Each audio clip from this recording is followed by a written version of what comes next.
ಮಾತಾಡಲಿಕ್ಕೆ ಸಂಸದ ಗೋವಿಂದ ಕಾರಜೋಳ ಅವರ ನೇರವಾಗಿ ಮಾತಾಡಿಸ್ತೀನಿ. ಸರ್, ಈಗ ಚೆನ್ನಮ್ಮ ಅವರ ಪಾರ್ಥಿವ ಶರೀರ ದರ್ಶನ ಪಡೆದು ಬಂದ್ರಿ. ದೇಶದ ಪ್ರಧಾನಿ, ಮಾಜಿ ಪ್ರಧಾನಿ ದೇವೇಗೌಡರ ಧರ್ಮಪತ್ನಿ ತಾಯಿ ಚೆನ್ನಮ್ಮನವರ ನಿಧನ ಸುದ್ದಿಯನ್ನು ಕೇಳಿ ನಮಗೆ ನೋವಾಯಿತು, ದುಃಖವಾಯಿತು. ಚೆನ್ನಮ್ಮನವ್ರನ್ನ ದೇವೇಗೌಡರು ನಮ್ಮ ಪಕ್ಷದ ಅಧ್ಯಕ್ಷರಾಗಿರ್ತಕ್ಕಂಥ ಕಾಲದಿಂದಲೂ ಕೂಡ ನಮಗೆ ಪರಿಚಯಸ್ಥರು. ಮನೆಗೆ ಹೋದಂಥ ಕಾರ್ಯಕರ್ತರನ್ನ ತಮ್ಮ ಮಕ್ಕಳಂತೆ, ಅಣ್ಣ ತಮ್ಮಂದರಂತೆ ಉಪಚಾರ ಮಾಡ್ತಕ್ಕಂಥ ತಾಯಿ ಚೆನ್ನಮ್ಮನವರು ಅಗಲಿದ್ದು ದುಃಖಕರ ಸಂಗತಿ. ಭಗವಂತ ಮೃತರ ಆತ್ಮಕ್ಕೆ ಚಿರಶಾಂತಿಯನ್ನು ನೀಡಲಿ. ಅವರ ಕುಟುಂಬ ವರ್ಗದವ್ರಿಗೆ ಆಗಿರ್ತಕ್ಕಂಥ ದುಃಖದಲ್ಲಿ ನಾವು ಕೂಡ ಭಾಗಿಯಾಗಿದ್ದೇವೆ. ಭಗವಂತ ಮತ್ತೊಮ್ಮೆ ಅವರ ಆತ್ಮಕ್ಕೆ ಚಿರಶಾಂತಿಯನ್ನು ನೀಡಲಿ ಅಂತ ಪ್ರಾರ್ಥಿಸ್ತೀನಿ. ದೇವೇಗೌಡರನ್ನೇನಾರು ಮಾತಾಡ್ಸಿದ್ರ ಸರ್? ಭೇಟಿ ಮಾಡಿದ್ದೆ, ಈಗ ಭೇಟಿ ಮಾಡೇ ಬಂದೆ. ಸರ್, ನಿಮ್ಮ ಅವರ ಒಂದು ಕುಟುಂಬದ ಒಡನಾಟ ನೀವು ಹೋದಾಗ ಮಾತಾಡಿಸುವಂಥದ್ದು ಭಾಳ ವರ್ಷಗಳಿಂದ ಇತ್ತು. ಯಾಕಂದ್ರೆ ನಾನು ಕೂಡ ಮೊದಲು ಜನತಾ ಪಾರ್ಟಿ, ಜನತಾದಳದಿಂದ ಇದ್ದಂಥವನು. ಹಾಗಾಗಿ ದೇವೇಗೌಡರು ಆ ಕಾಲದಿಂದ ನಮ್ಮ ಪಕ್ಷದ ಅಧ್ಯಕ್ಷರು, ನಾಯಕರಾಗಿದ್ದರು.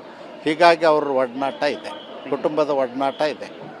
ಈಗ ಎಲ್ಲಿ ಏನು ಅಂತ ಏನಾದ್ರು ಮಾಹಿತಿ ಕೊಟ್ಟರೆ ಸರ್? ಎಷ್ಟೊತ್ತಿಗೆ ತೆಗೆದುಕೊಂಡು ಹೋಗ್ತಾರೆ ಪಾರ್ಥಿವ ಶರೀರ? ಏನು ಅವ್ರ ಮನೆ ಬೆಂಗಳೂರಿನ ಮನೆಗೆ ಒಯ್ತಾರೆ. ಆಮೇಲೆ ನಾಳೆ ಮಧ್ಯಾಹ್ನ ಅವರ ಊರಿಗೆ ತೊಗೊಂಡು ಹೋಗ್ತಾರೆ, ಹೊಳೆ ನರಸಿಂಹಪುರಕ್ಕೆ. ನಾಡಿದ್ದು ಸೋಮವಾರ ದಿನ ಅಂತ್ಯಕ್ರಿಯೆ ಆಗ್ತದೆ. ಇದಿಷ್ಟು ಸಂಸದ ಅಂತ ಗೋವಿಂದ ಕಾರಜೋಳ ಅವರ ಮಾತು. ಕ್ಯಾಮರಾಮನ್ ಸಯ್ಯದ್ ಜೊತೆ ಸುನಿಲ್, TV9 ಬೆಂಗಳೂರು. ಮಾತಾಡಲಿಕ್ಕೆ ಸಂಸದ ಗೋವಿಂದ ಕಾರಜೋಳ ಅವರ ನೇರವಾಗಿ ಮಾತಾಡಿಸ್ತೀನಿ. ಸರ್, ಈಗ ಚೆನ್ನಮ್ಮ ಅವರ ಪಾರ್ಥಿವ ಶರೀರ ದರ್ಶನ ಪಡೆದು ಬಂದ್ರಿ. ದೇಶದ ಪ್ರಧಾನಿ, ಮಾಜಿ ಪ್ರಧಾನಿ ದೇವೇಗೌಡರ ಧರ್ಮಪತ್ನಿ ತಾಯಿ ಚೆನ್ನಮ್ಮನವರ ನಿಧನ ಸುದ್ದಿಯನ್ನು ಕೇಳಿ ನಮಗೆ ನೋವಾಯಿತು, ದುಃಖವಾಯಿತು. ಚೆನ್ನಮ್ಮನವ್ರನ್ನ ದೇವೇಗೌಡರು ನಮ್ಮ ಪಕ್ಷದ ಅಧ್ಯಕ್ಷರಾಗಿರ್ತಕ್ಕಂಥ ಕಾಲದಿಂದಲೂ ಕೂಡ ನಮಗೆ ಪರಿಚಯಸ್ಥರು. ಮನೆಗೆ ಹೋದಂಥ ಕಾರ್ಯಕರ್ತರನ್ನ ತಮ್ಮ ಮಕ್ಕಳಂತೆ, ಅಣ್ಣ ತಮ್ಮಂದರಂತೆ ಉಪಚಾರ ಮಾಡ್ತಕ್ಕಂಥ ತಾಯಿ ಚೆನ್ನಮ್ಮನವರು ಅಗಲಿದ್ದು ದುಃಖಕರ ಸಂಗತಿ. ಭಗವಂತ ಮೃತರ ಆತ್ಮಕ್ಕೆ ಚಿರಶಾಂತಿಯನ್ನು ನೀಡಲಿ. ಅವರ ಕುಟುಂಬ ವರ್ಗದವ್ರಿಗೆ ಆಗಿರ್ತಕ್ಕಂಥ ದುಃಖದಲ್ಲಿ ನಾವು ಕೂಡ ಭಾಗಿಯಾಗಿದ್ದೇವೆ.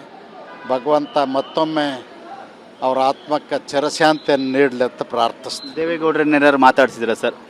ಭೇಟಿ ಮಾಡಿದ್ದೆ, ಈಗ ಭೇಟಿ ಮಾಡೇ ಬಂದೆ. ಸರ್, ನಿಮ್ಮ ಅವರ ಒಂದು ಕುಟುಂಬದ ಒಡನಾಟ ನೀವು ಹೋದಾಗ ಮಾತಾಡಿಸುವಂಥದ್ದು ಭಾಳ ವರ್ಷಗಳಿಂದ ಇತ್ತು. ಯಾಕಂದ್ರೆ ನಾನು ಕೂಡ ಮೊದಲು ಜನತಾ ಪಾರ್ಟಿ, ಜನತಾದಳದಿಂದ ಇದ್ದಂಥವನು.